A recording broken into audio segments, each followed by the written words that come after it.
Le télescope balayeur canadien pour particules énergétiques, nommé SWEPT, est un détecteur de rayonnement particulaire conçu afin de fournir des données précises sur le rayonnement particulaire hautement énergétique de protons et d'électrons que subit la Station spatiale internationale. SWEPT sera le premier instrument de son genre à avoir le pouvoir séparateur, afin de fournir la distribution d'angle pitch en orbite terrestre basse. Ces données sont essentielles pour la prédiction des doses de radiation que subissent les astronautes à l'intérieur et à l'extérieur de la Station spatiale internationale.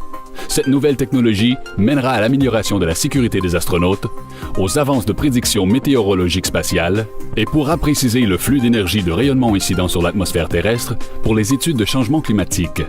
De plus, SWEPT sera applicable dans les industries de rayonnement et isotopes médicaux, et ce faisant, continuera de faire croître la réputation d'excellence au niveau international du Canada comme le chef de file à la fine pointe de la technologie de cette spécialisation. En espace circumterrestre, des niveaux élevés de rayonnement énergétique peuvent endommager les satellites et les sous-systèmes de la Station spatiale internationale. Un seul événement ou une accumulation profonde de charges peut avoir un impact sur l'opération des systèmes électroniques et des ordinateurs, ainsi que les matériaux à l'extérieur, comme des cellules solaires ou des composantes optiques. Le rayonnement plus énergétique peut aussi pénétrer jusqu'à l'intérieur des structures des vaisseaux spatials et créer des particules secondaires comme des neutrons qui sont particulièrement nocifs pour la santé humaine.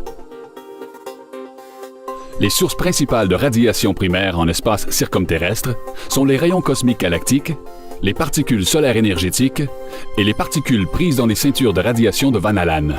Toutes ces sources doivent être incluses dans la préparation des missions spatiales. Les rayons cosmiques galactiques sont originaires de l'extérieur du système solaire. En orbite terrestre basse, ce rayonnement peut interagir directement avec les vaisseaux spatials et les humains, et conséquemment, produire plus de rayonnement en produisant des neutrons haut dans l'atmosphère. Les particules solaires énergétiques bombardent la Terre suite à une éruption solaire.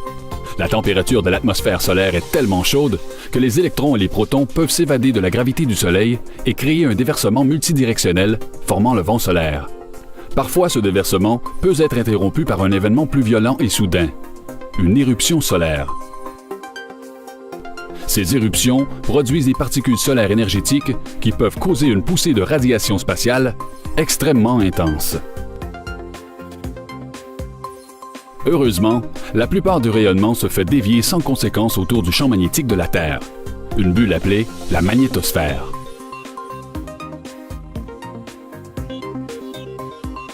Par contre, une fraction du rayonnement est capable de pénétrer l'atmosphère et y deviennent bloquées, formant les dangereuses ceintures de radiation de Van Allen. La ceinture extérieure est la plus large et contient principalement des électrons hautement énergétiques. La plus petite ceinture intérieure contient à la fois des électrons et des protons. Les deux ceintures posent des dangers à la Station spatiale internationale. Les particules bloquées dans les ceintures de radiation de Van Allen voyagent en spirale, suivant les lignes de champ magnétique. L'ampleur des champs magnétiques augmente plus près de la Terre. En augmentant l'ampleur des champs magnétiques, l'angle entre la vitesse vectorielle et le vecteur du champ magnétique, l'angle pitch, grandit jusqu'à ce que la particule est réfléchie et inverse sa direction. Ce processus se répète et la particule rebondit dans les deux sens. L'altitude de réflexion dépend de l'angle pitch à l'équateur.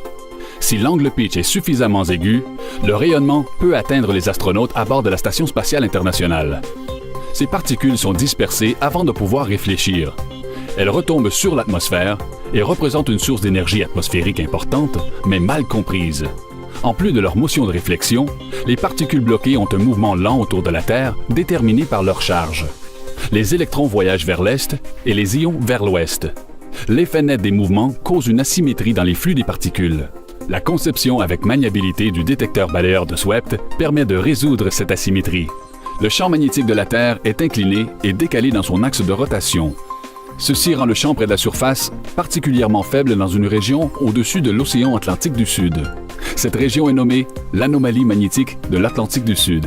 Et c'est ici que les ceintures de radiation de Van Allen atteignent des distances les plus proches de la Terre. L'inclinaison orbitale de la Station spatiale internationale est telle qu'elle passe parfois à travers l'anomalie magnétique de l'Atlantique du Sud, où la station subit des doses les plus fortes de radiation. Les données produites par SWEPT permettront de caractériser l'intensité et la direction d'incidence de la radiation. Il est important de comprendre ces doses de radiation pour les plans des vaisseaux et d'exploration spatiale. puisque les missions visant Mars comprendront probablement la construction en orbite. SWEPT est fondé sur des technologies bien comprises et continue son héritage instrumental de missions antécédentes. Ceci rend SWEPT idéal pour la démonstration de technologies à risque minime. SWEPT consistera de détecteurs de haute et de basse énergie. Ces détecteurs seront recouverts par un écran protecteur à une seule ouverture, qui permettra la résolution directionnelle.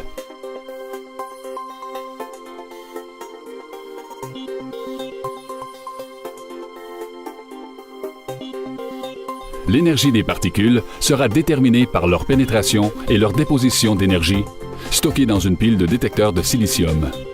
L'innovation essentielle de SWEPT est sa capacité de balayer le détecteur en directions différentes, permettant ainsi une caractérisation complète du rayonnement en environnement spatial. Ceci est possible sur la Station spatiale internationale, mais ne le serait pas sur un satellite. En plus de la qualification pour vol spatial d'une technologie niche canadienne en rayonnement, les données de SWEPT auront des applications vastes et des portées considérables. SWEPT répondra aux besoins d'un meilleur système de surveillance de rayonnement pour la sécurité des astronautes dans la Station spatiale internationale, aux besoins des données d'énergie introduits dans l'atmosphère en forme de rayonnement pour les études de changement climatique, et aux besoins d'examiner les effets de perte de ceinture de radiation sur la météorologie spatiale. Ici sur Terre, les applications pour SWEPT seront la caractérisation de rayons de radiation pour la dosimétrie et des tests dans les domaines de la radiation et des domaines connexes médicaux. Beaucoup plus lointain, SWEPT fournira au Canada la technologie nécessaire pour des missions d'exploration spatiale lunaire, martienne et au-delà.